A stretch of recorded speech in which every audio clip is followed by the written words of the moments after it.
সালাত, 2 নম্বরে attachment with কোরআন, 3 নম্বরে কি? হ্যাঁ, হালাল মেনটেন করতে হবে। আচ্ছা গেল। 4 নাম্বার হচ্ছে আমাদের একটা গুড সার্কেল মেনটেন করতে হবে অলওয়েজ।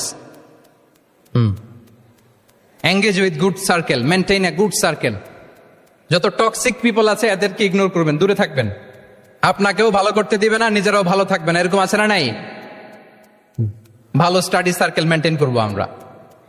দিনের মৌলিক বিষয়গুলো শেখার জন্য একটা ভালো সার্কেল মেনটেন করব। এমন সার্কেলে থাকবেন, এমন লোককে বন্ধু বানাবেন যাকে দেখলেই আল্লাহর কথা স্মরণ হয়। কি বলেন? এরকম একটা ভালো পরিবেশ খুঁজে নেন, একটা দ্বীনি সার্কেল খুঁজে নেন। Never stop learning Islamic knowledge. যারা এই যে নলেজ শেয়ারিং সেশন করে, ইসলামিক হালাকা করে, কোরআনিক স্টাডি সার্কেল করে, এই সার্কেলগুলোর সাথে আমরা থাকবো ইনশাআল্লাহ। কি বলেন? সবাই থাকবেন তো?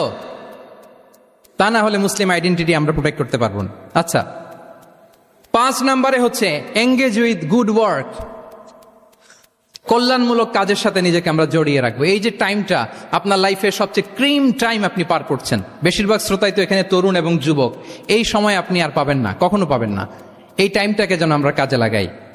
এমন সময় আপনারা পার করছেন, আপনারা চাইলে বাতাসের গতিকে আপনারা পাল্টে দিতে পারেন, সাগরের স্রোতকে উল্টে দিতে পারেন, আপনারা চাইলে ইতিহাস গড়তে পারেন। এই যে 24-এর এই যে আপরাইজিং হলো, কারা করেছে এটা? হ্যাঁ, প্রবীণরা না নবীনরা? বলেন তো। এই যে আবু সাইদ বুক টান টান করে যে দাঁড়িয়েছে, সে কি বুড়া মানুষ ছিল না যুবক ছিল আপনাদের মতো?